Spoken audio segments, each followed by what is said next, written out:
was a night like any other. The city slept, but the streets never did. The city bus rumbled through the dark streets. It was late, well past midnight, and most of the passengers were lost in their own thoughts. Rafik, the driver, had done this route 1,000 times, yet something about tonight felt different. A strange uneasiness settled in his chest. At the next stop, the doors hissed open and a few passengers boarded, which included a woman with headphones, an old man with a newspaper, a young couple whispering, and tall man in a long black coat. He didn't look around, didn't acknowledge the other passengers, just walked straight to the back and sat down, his hood shadowing his face. Seeing more passengers boarding the bus, Rafik said to himself, "Just one more round, then I'm done." Rafik glanced back at the passengers in the mirror. Seeing the tall man sitting at the end seat, he thought, "Who wears a coat like that in this weather?" The man didn't move. He sat there still. Rafik glanced at him in the mirror. Something about him sent a chill down his spine. One by one, the passengers got off at their stops. The woman with headphones, the old man with a newspaper, the young couple whispering to each other. Soon, only two remained. Rafik and the silent man at the back. Rafik cleared his throat, speaking into the rearview mirror. "Sir, this is the last stop. You need to get off." The man didn't move. He just sat there, completely still. Rafik's unease grew. Rafik checked the mirror again, his grip tightening on the steering wheel. Something wasn't right, Rafik said loudly. "Sir, I said this is the end of line. You need to leave. Route's over." Finally, the man stood up. Slowly, deliberately, and without a word, he walked toward the front. He stopped in front of Rafik and placed something on the dashboard: a wallet, a police badge, and a single bullet. Rafik's breath caught in his throat. His fingers trembled as he hesitantly picked up the wallet.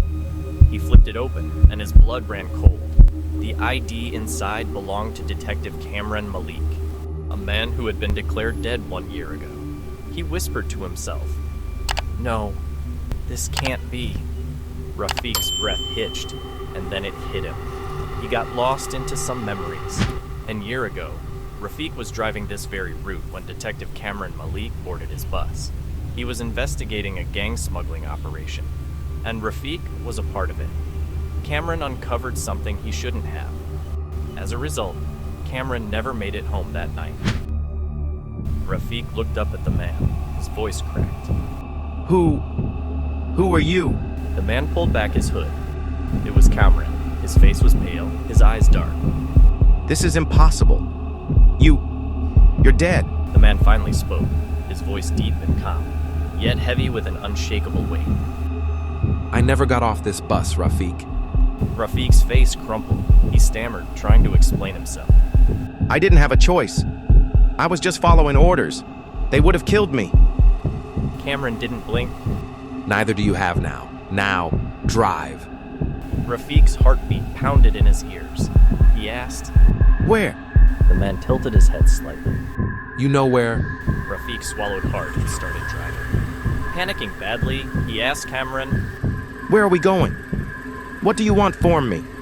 Cameron didn't answer. Suddenly, the bus engine stalled. The lights flickered. Rafik turned the key, but the engine didn't start. Rafik yelled, "What's happening?" Panic gripped him. His fingers trembled over the dashboard. Rafik turned to Cameron, but the bus was empty and the man had vanished.